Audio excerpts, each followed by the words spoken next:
శంకుపూల చెట్టు మన గార్డెన్లో పెంచుకుంటాం, కానీ ఒకవేళ దానికి మనకి టెర్రస్ గార్డెన్, ఓపెన్ గార్డెన్ అనుకోండి, అక్కడ పెంచడానికి చాలా వీలుండదు. ఎందుకంటే శంకుపూల చెట్టు ఎప్పుడైనా ఒక దాని మీద ఆధారపడి పారుతూ ఉంటుంది, దాంట్లో ఫ్లవరింగ్ ఇస్తూ ఉంటుంది.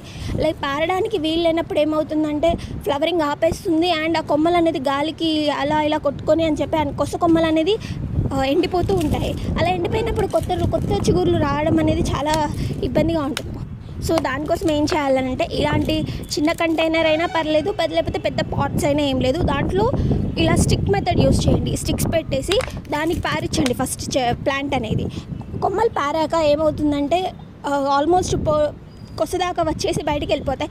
అప్పుడు మీరు పైనుంచి ఆ కొమ్మని ఇలా కిందికి అనాలి. కిందికంటే ఏమవుతుందంటే బుట్టలాగా ఫామ్ అవుతుంది కింద. అలానే ఎప్పటికప్పుడు మీరు ఒక 1 మంత్ 2 మంత్కి ఒకసారి అలా కిందికి అంటూ ఉంటే కింద బుట్టలాగా ఫామ్ అయ్యి ఆటోమేటిక్గా అక్కడ ఉన్న కొత్త వచ్చిన స్టెమ్స్ కూడా వాటికి అల్లుకుంటూ ఉంటాయి.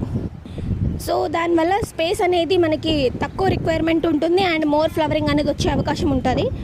దీనికి వాటరింగ్ అనేది హెవీ వాటరింగ్ చేయకూడదు. హెవీ వాటరింగ్ చేస్తే ఏమవుతుందంటే ఫ్లవర్స్ అనేది ఎక్కువగా రావు, ఫ్లవర్ ఆపేస్తుంది ప్లాంట్.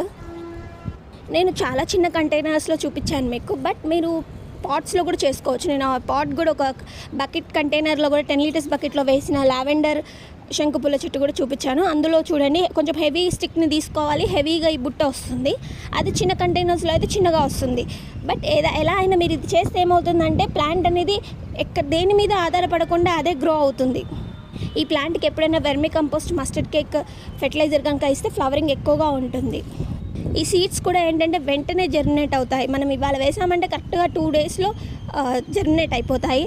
మీరు ఒకవేళ సీడ్స్ కలెక్ట్ చేసుకోవాలనుకుంటే ప్లాంట్ నుంచి పూలు తెంపకుండా ఉంచండి. పూలు తెంపకుండా ఉంటే ఆటోమేటిక్గా సీడ్స్ అనేది ఫామ్ అవుతాయి. అవి కూడా ఎండిపోయినాక మాత్రమే తెంపుకోండి. సీడ్స్ పచ్చిగా ఉన్నప్పుడు తెంపుకొని వాటిని స్టోర్ చేయాలనుకుంటే మాత్రం బూజు పట్టేసి ఆ సీడ్స్ అనేది లోపల సీడే లేకుండా పోతుంది, ఆ బూజు మొత్తం తినేస్తుంది.